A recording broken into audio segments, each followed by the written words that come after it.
Hello बच्चों, मैं स्मिता बिजलवान स्वागत करती हूँ आपका आईसीटी वर्चुअल क्लासरूम में। आशा करती हूँ आप सभी स्वस्थ होंगे और अच्छे से अपनी पढ़ाई कर रहे होंगे। बच्चों, आज हम पढ़ने जा रहे हैं क्लास 7 की साइंस। और क्लास 7 साइंस में हमारा चैप्टर चल रहा था एसिड, बेस एंड सॉल्ट। इसी को ही आगे हम आज कंटिन्यू करेंगे। चलिए, तो लास्ट लेक्चर में हमने एसिड्स के बारे में पढ़ लिया था, बेस के बारे में पढ़ लिया था, न्यूट्रल सब्सटेंसेस के बारे में पढ़ लिया था। इसके अलावा इंडिकेटर्स के बारे में हम पढ़ रहे थे। तो इंडिकेटर्स के बारे में कुछ इंडिकेटर्स हमने पढ़ लिए थे, कुछ इंडिकेटर्स के बारे में हम आज पढ़ेंगे। चलिए, तो स्टार्ट करते हैं चैप्टर को। एक बार रिवाइज कर लेते हैं। अम्ल के बारे में हमने क्या पढ़ा कि एसिड्स क्या होते हैं। देखो, इनका स्वाद खट्टा होता है, ये H पॉजिटिव आयंस देते हैं, ठीक है। और अगर हम बात करें एसिड्स की, तो कई सारे पदार्थ ऐसे हैं या कई सारे सब्सटेंसेस ऐसे हैं जिनमें एसिड पाया जाता है। जैसे कि अगर हम कहें कि विनेगर है, तो विनेगर में एसिटिक एसिड पाया जाता है। एप्पल है तो एप्पल में मैलिक एसिड पाया जाता है। टोमेटो है, टोमेटो में ऑक्सैलिक एसिड पाया जाता है। ग्रेप्स की बात करें तो ग्रेप्स में टार्ट्रिक एसिड पाया जाता है। एंड स्टिंग की बात करें, यानी कि चींटी के डंक की बात करें, तो इसमें पाया जाता है बच्चों फॉर्मिक एसिड, ठीक है। तो ऐसे ही हमारे पास बहुत सारे अलग अलग तरह के एसिड्स होते हैं। अच्छा, ये जो भी एसिड्स हैं ये सारे वीक एसिड्स हैं। इसके अलावा स्ट्रॉन्ग एसिड्स भी होते हैं जो बहुत स्ट्रॉन्ग होते हैं, जैसे हाइड्रोक्लोरिक एसिड है, सल्फ्यूरिक एसिड है, नाइट्रिक एसिड है। ये कुछ स्ट्रॉन्ग एसिड्स होते हैं। जबकि जैसे ये हमारे acetic acid, malic acid, lactic acid, formic acid, tartaric acid, oxalic acid, citric acid, ascorbic acid, ये सारे एसिड ऑर्गेनिक एसिड्स हैं। और इसके अलावा ये सभी एसिड्स जो हैं वो वीक एसिड भी होते हैं, ठीक है। तो ये एसिड्स के बारे में हमने पढ़ लिया था।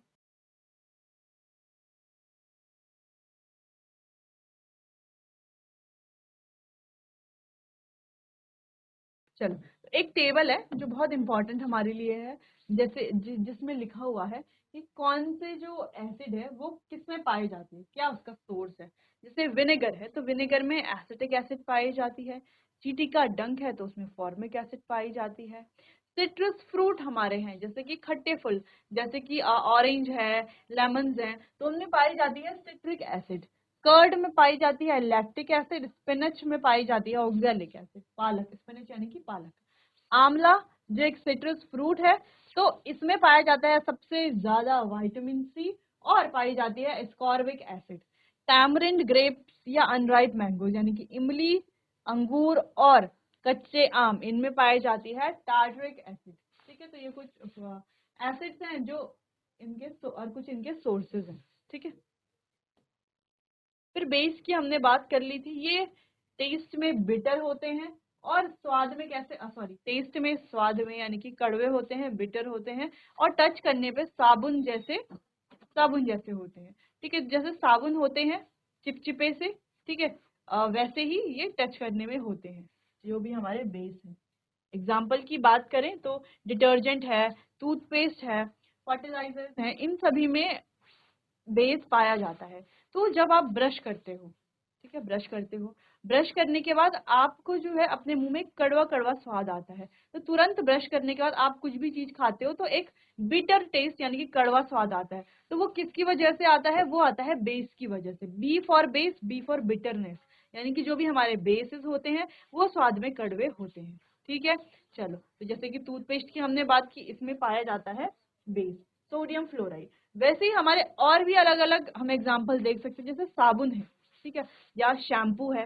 तो साबुन, शैम्पू, डिटर्जेंट, ये सभी में कुछ ना कुछ, जब भी कभी नहाते समय साबुन क्या है मुंह में चला जाए, या कभी जब हम शैम्पू कर रहे हो बालों को तो शैम्पू कभी मुंह में चला जाए तो हमें टेस्ट कैसा लगता है? कड़वा लगता है ना। किस वजह से लगता है? क्योंकि इसमें पाया जाता है बेस, और बेस का स्वाद होता है कड़वा, ठीक है। तो इस तरीके से आप पहचान कर सकते हो एसिड की जो खट्टे होंगे और बेसिस की जो कड़वे होंगे। जैसे आप दही खाते हो, है ना, तो दही का स्वाद आपको कैसा लगता है? कड़वा या खट्टा? ऑफ कोर्स आपको खट्टा लगता है दही का स्वाद। तो खट्टा लगता है, किस वजह से लगता है? क्योंकि इसमें पाई जाती है एसिड। कौन सी एसिड है? Lactic acid. आप आंवला खाते हो, है ना, आंवला का स्वाद आपको खट्टा लगता है। तो खट्टा क्यों लगता है? क्योंकि इसमें पाई जाती है एस्कॉर्बिक एसिड। और आंवला जो है वो विटामिन सी का एक सोर्स है, ठीक है, जिसमें विटामिन सी भरपूर मात्रा में पाया जाता है। वहीं कुछ बिटर के एग्जाम्पल भी हमने देख लिए, जैसे साबुन है, शैम्पू है, टूथपेस्ट है। ठीक है, चलो कुछ एग्जाम्पल जैसे बेकिंग सोडा है, एंटासिड बेस है, लाइम वाटर है यानी चूने का पानी है। तो इन सभी में बेस पाया जाता है, या बेस के ही एग्जाम्पल ये हैं।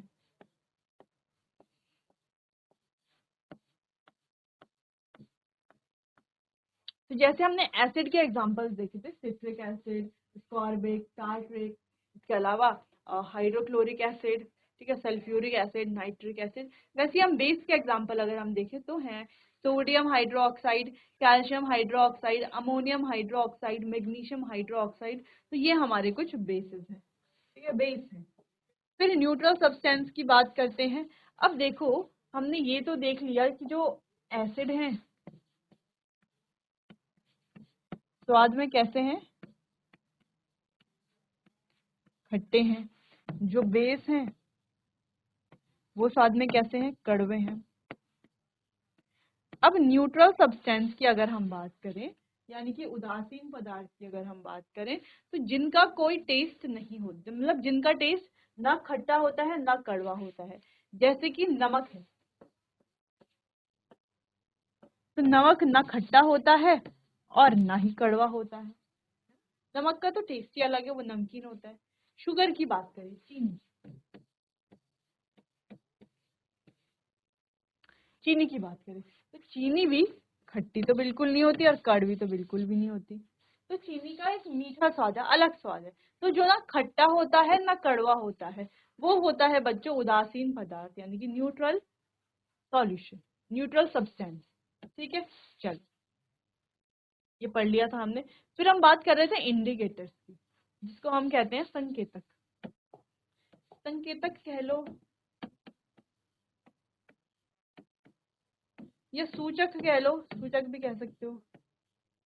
तो ये संकेतक है या सूचक है, ये क्या करते हैं, ये हमें संकेत देते हैं या सूचना देते हैं। किसके बारे में संकेत ये देते हैं, इंडिकेटर्स? ये हमें किसी भी सब्सटेंस के नेचर के बारे में जानने में मदद करते हैं, है ना। कोई भी सब्सटेंस है, उसका नेचर क्या है, ठीक है। जैसे हमने कहा, हमने यहाँ पर नींबू का रस रखा है, ठीक है, लेमन जूस,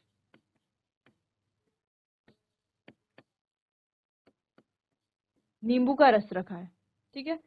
अब इंडिकेटर आपको आसानी से बता देगा कि ये क्या है, एसिडिक सब्सटेंस है, यानी कि अम्लीय पदार्थ है, ठीक है। वहीं आपने यहाँ पर साबुन का सॉल्यूशन रखा है, क्या रखा है, सोप,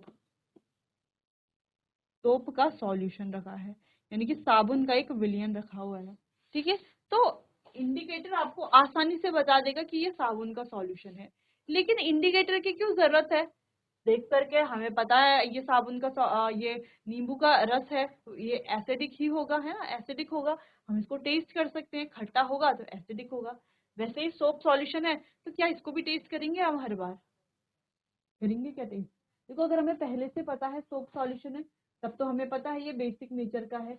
लेकिन बच्चों, अगर हमें पता ही ना हो, अगर हमें दो अननोन अगर हमें दो अननोन लिक्विड दे दिए जाए, ठीक है, ए और बी। अब ऐसा नहीं कि ए का मतलब एसिड है और बी का मतलब बेस है, बिल्कुल भी नहीं, ठीक है। दो अननोन लिक्विड है, हमें पता नहीं है इनमें से कौन सा एसिड है और कौन सा बेस है। अब हो सकता है यहाँ पर जो एसिड लिया गया हो वो कोई वीक एसिड ना हो, स्ट्रॉन्ग एसिड हो, जैसे कि हाइड्रोक्लोरिक है, या हमारे पास इसके अलावा सल्फ्यूरिक एसिड है, नाइट्रिक एसिड है। हो सकता है ऐसा कोई एसिड हो, ठीक है। और बेस में भी हो सकता है स्ट्रॉन्ग बेस हो, जैसे सोडियम हाइड्रोक्साइड हो, ठीक है। ये ऐसा हो सकता है कि ऐसा बेस हो, ठीक है। लेकिन हमें पता नहीं है कौन सा एसिड है और कौन सा बेस है। तो क्या हम इसे टेस्ट करेंगे? बिल्कुल भी नहीं, ये बहुत ज्यादा डेंजरस है, बहुत ज्यादा हार्मफुल है हमारे लिए। टेस्ट तो हम नहीं कर सकते। तो इसीलिए इंडिकेटर्स का यहाँ पर उपयोग किया जाता है। इंडिकेटर्स क्या है, इनकी होते हुए हमें जो है किसी सब्सटेंस को टेस्ट नहीं करना पड़े, ठीक है। टेस्ट करके हम नहीं बताएंगे कि इसका स्वाद खट्टा है तो ये एसिड है, इसका स्वाद कड़वा है तो ये बेस है, बिल्कुल भी नहीं। इंडिकेटर की मदद से हम क्या करते हैं, इंडिकेटर को डालते हैं सॉल्यूशन में और इंडिकेटर का कलर चेंज होता है, जिससे वो हमें किसी भी सब्सटेंस के एसिडिक या बेसिक नेचर के बारे में बताता है। ठीक है। ठीक है, तो समझ में आ गया है इंडिकेटर का उपयोग क्या है। तो लास्ट लेक्चर में हम इंडिकेटर को ही डिस्कस कर रहे थे, तो उपयोग तो समझ में आ गया है, ताकि हमें सॉल्यूशन टेस्ट ना करना पड़े, क्योंकि ये पॉसिबल नहीं है कि हर टाइम हम किसी सॉल्यूशन को टेस्ट करें। हम हमेशा सॉल्यूशन को टेस्ट नहीं कर सकते, हो सकता है सॉल्यूशन बहुत ज्यादा हमारे लिए हार्मफुल हो। ठीक है, चलो, तो इसीलिए हम इंडिकेटर का उपयोग करते हैं किसी भी सॉल्यूशन के एसिडिक और बेसिक नेचर को जानने के लिए। जैसे ये यहाँ पर दो सॉल्यूशन है, हमें पता नहीं है कौन सा एसिड है कौन सा बेस है, तो हम किसी इंडिकेटर की मदद से, जैसे लिटमस एक पॉपुलर इंडिकेटर है, सभी जानते हैं, और एक बहुत अच्छा इंडिकेटर भी है। लिटमस क्या करता है, जब इसे किसी, ये लिटमस है, ठीक है, ये रेड कलर का लिटमस है और ये ब्लू कलर का लिटमस है, तो लिटमस दो कलर में आता है, रेड में और ब्लू में। ठीक है, तो जब हम इसे किसी एसिड सॉल्यूशन में डालते हैं तो ब्लू सॉल्यूशन रेड हो जाता है और रेड वाला तो रेड ही रहता है। लेकिन जब हम इसे किसी बेस में डालते हैं तो रेड वाला ब्लू हो जाता है और ब्लू वाला ब्लू ही रहता है। ठीक है, तो हम क्या करेंगे, इनमें डाल देंगे लिटमस को, ठीक है, लिटमस पेपर को, और उसमें कलर को ऑब्जर्व करेंगे। तो जो भी कलर चेंज होगा उसके अकॉर्डिंग हमें पता चल जाएगा कि सॉल्यूशन जो है वो एसिडिक नेचर का है या बेसिक नेचर का है। क्लियर है इतना? चलो, तो इंडिकेटर्स को थोड़ा और डिटेल में पढ़ते हैं और अलग अलग इंडिकेटर की बात करते हैं। उससे पहले आपको ये नोट करना है।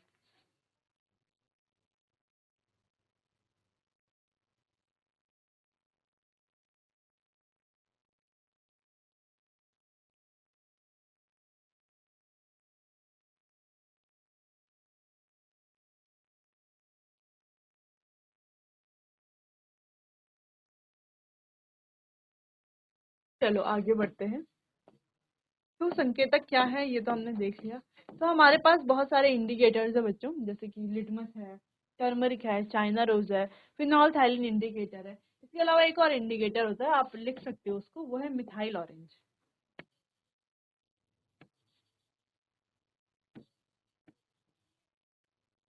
ठीक है, तो ये जो मिथाइल ऑरेंज है और फिनोल्फथालीन इंडिकेटर है, ये दोनों ही हमारे सिंथेटिक इंडिकेटर्स हैं।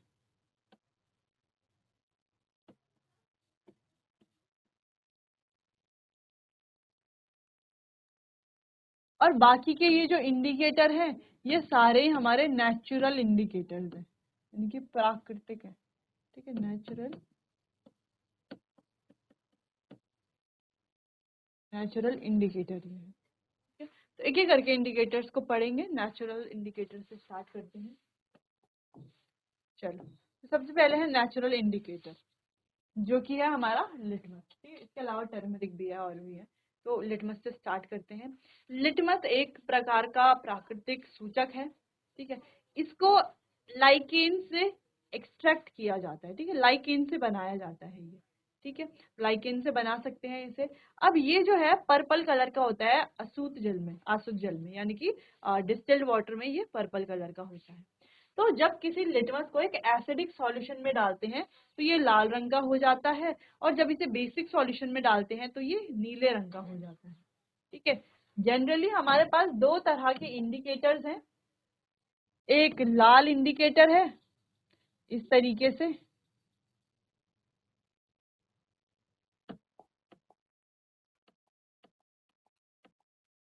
और एक नीला इंडिकेटर है इस तरीके से। ठीक है, इससे थोड़ा डार्क कलर का ये होता है।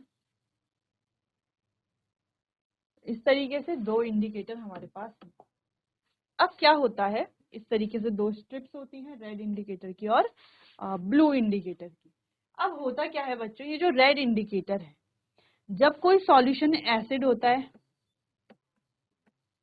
तो रेड इंडिकेटर रेड से क्या हो जाता है, रेड ही रहता है। लेकिन जो ब्लू इंडिकेटर है वो ब्लू से रेड हो जाता है जब कोई सॉल्यूशन कैसा होता है, एसिडिक होता है। ठीक है, और जब कोई बेस सॉल्यूशन है, बेस है सॉल्यूशन में, तो बेस सॉल्यूशन में रेड वाला लिटमस ब्लू हो जाएगा और ब्लू वाला ब्लू ही रहेगा। ठीक है, तो सिंपल सी बात यह है कि एसिड में लिटमस हो जाता है रेड और बेस में लिटमस हो जाता है ब्लू। तो आप याद रख सकते हो, B for base, B for blue. तो बेस में लिटमस क्या हो रहा है, ब्लू हो जा रहा है, है ना। देखो रेड लिटमस क्या हो रहा है, बेस में ब्लू हो रहा है, ब्लू लिटमस तो ब्लू ही रहेगा, है ना, कोई और कलर थोड़ी ना शो करेगा, ब्लू ही रहेगा, लेकिन रेड लिटमस ब्लू हो जाएगा। और एसिड की बात करें तो रेड लिटमस तो रेड ही रहेगा, लेकिन जो ब्लू लिटमस है वो रेड हो जाएगा। ठीक है, चलो, तो जनरली दो लिटमस पेपर हमारे पास है, एक रेड वाला और एक ब्लू वाला। दोनों में दोनों क्या शो करते हैं, जब कोई सॉल्यूशन एसिडिक हो बेसिक हो, वो हमने देख लिया है। यहाँ पर लिखा हुआ है when added to an acidic solution it turns red, when added to basic solution it turns blue. तो लिटमस को जब हम एसिड में डालें तो वो लाल हो जाए, और बेस में डालें तो वो ब्लू हो जाता है। ठीक है, चलो इतना नोट करो इंडिकेटर्स के बारे में।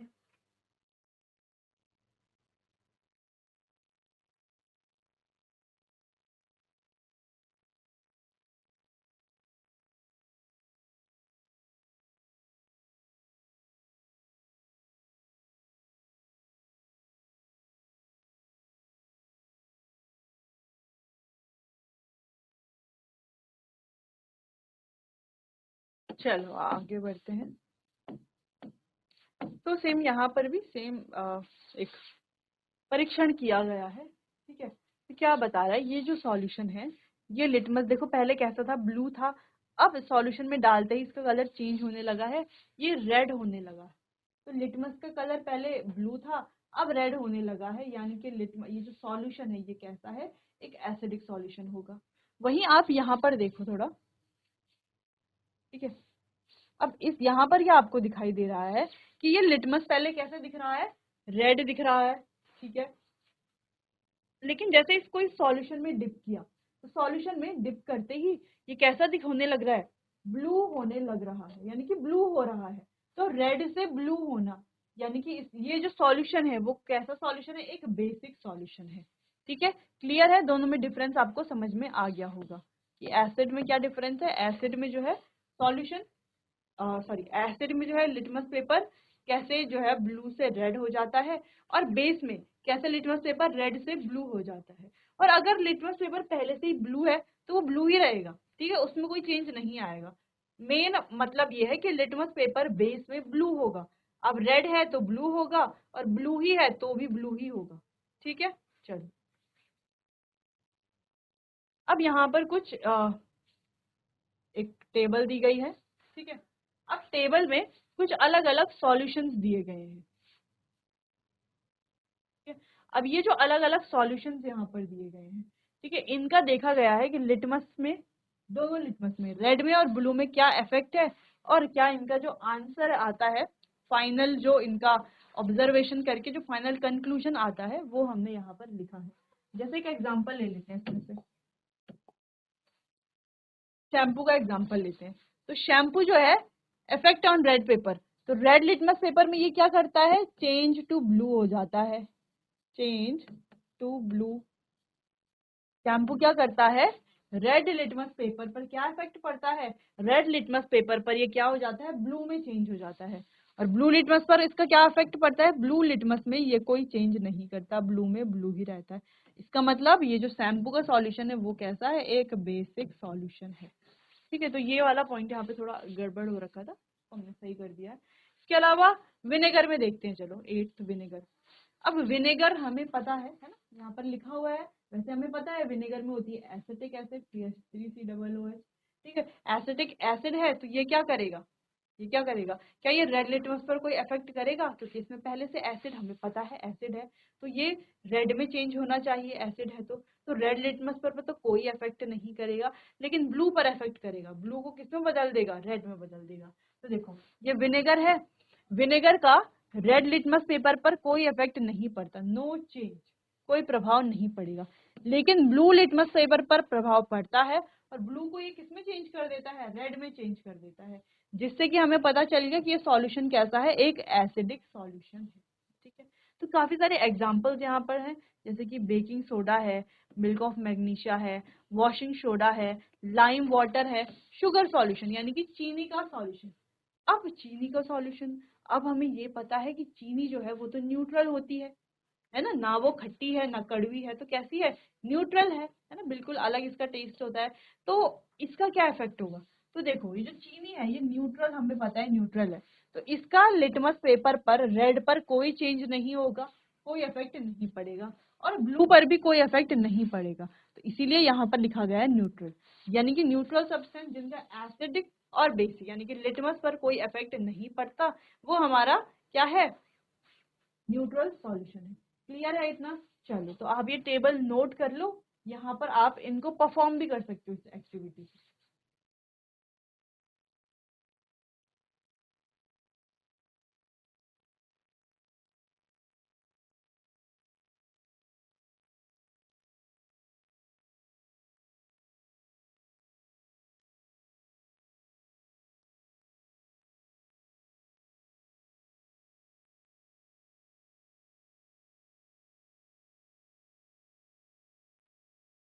चलो तो यहाँ पे कई सारे एग्जाम्पल हमने देखे। अब मान लेते हैं हमारे पास है 2-3 बीकर हैं, ठीक है, 1 2 और 3।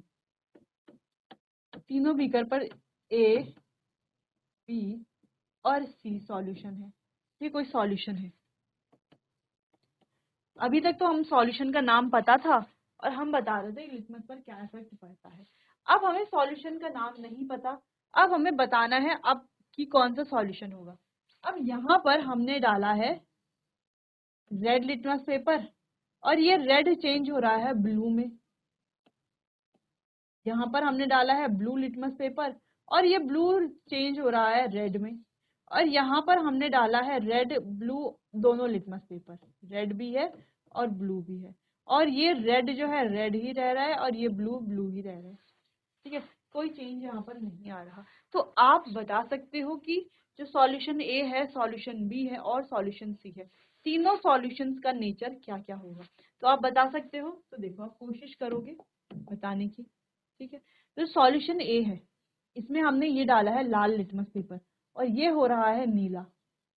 तो लाल लिटमस पेपर ब्लू हो रहा है, यानी कि ये जो सॉल्यूशन है ये कैसा सॉल्यूशन होगा, एक बेसिक सॉल्यूशन होगा, ठीक है, सिंपल। वही बात करते हैं दूसरे सॉल्यूशन की। तो इस पर ये जो ब्लू लिटमस पेपर है, ये ब्लू से क्या हो रहा है, रेड हो रहा है। ब्लू से क्या हो रहा है, रेड हो रहा है, ठीक है। ये ब्लू लिटमस पेपर है सिंपल सा, और ये क्या हो रहा है, ये हो रहा है रेड। तो ब्लू से रेड हो रहा है ये लिटमस पेपर। तो ये सॉल्यूशन कैसा होगा, ये होगा हमारा एसिडिक सॉल्यूशन। नेक्स्ट सॉल्यूशन है ये ब्लू लिटमस पेपर है, ब्लू लिटमस पेपर ब्लू ही है और ये रेड लिटमस पेपर है, रेड लिटमस पेपर रेड ही है, ठीक है। यानी कि लिटमस पेपर में कोई चेंज नहीं आ रहा, दोनों क्या है, एज इट इज है। इसका मतलब ये सॉल्यूशन कैसा है, एक न्यूट्रल सॉल्यूशन है। कैसा सॉल्यूशन है, एक न्यूट्रल सॉल्यूशन है, ठीक है। तो अब आपको लिटमस से रिलेटेड कोई कंफ्यूजन नहीं होनी चाहिए। आप लिटमस को अच्छे से समझ गए हैं, ठीक है, कि लिटमस पेपर क्या होता है, कैसे जो है ये सॉल्यूशन के नेचर के बारे में बताता है कि सॉल्यूशन जो है वो एसिडिक नेचर का है या बेसिक नेचर का है या न्यूट्रल नेचर का। कैसे बताता है, कलर में चेंज करके। एसिड में जो है ये अपने रंग को लाल कर देता है और बेस में ये अपने रंग को नीला कर देता है। और अगर बात आती है किसी न्यूट्रल सब्सटेंस की यानी कि उदासीन पदार्थ की, तो उसमें ये कोई भी चेंज नहीं करता, ठीक है। चलो क्लियर है इतना? तो यहाँ पर आपको एसिड की, बेस की और न्यूट्रल सब्सटेंस की सारी प्रॉपर्टीज पता होनी चाहिए, ठीक है। तो कोई भी सॉल्यूशन है आप आसानी से निकाल सकते हो कि उसका नेचर क्या है। क्लियर? चलिए तो एक बार आप नोट कर लीजिए बच्चों इसे।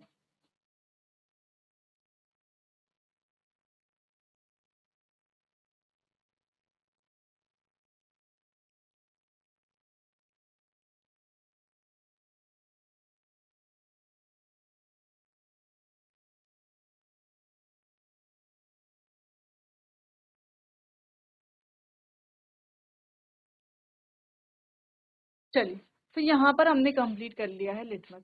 लिटमस से पहले हमने एसिड के बारे में पढ़ लिया, एसिड के एग्जांपल्स देख लिए, है ना, और अलग अलग सब्सटेंस देख लिए और उनमें कौन सी एसिड पाई जाती है ये देख लिया। वीक एसिड, स्ट्रॉन्ग एसिड पढ़ लिया है, ठीक है। फिर बच्चों हमने बेस के बारे में पढ़ा कि बेस क्या होते हैं, बेस के एग्जाम्पल्स क्या है। बेस को जब हम टच करते हैं तो ये साबुन जैसे होते हैं, ठीक है। इसके बारे में बात की, काफी सारे एग्जाम्पल्स हमने डिस्कस किए थे बेस के।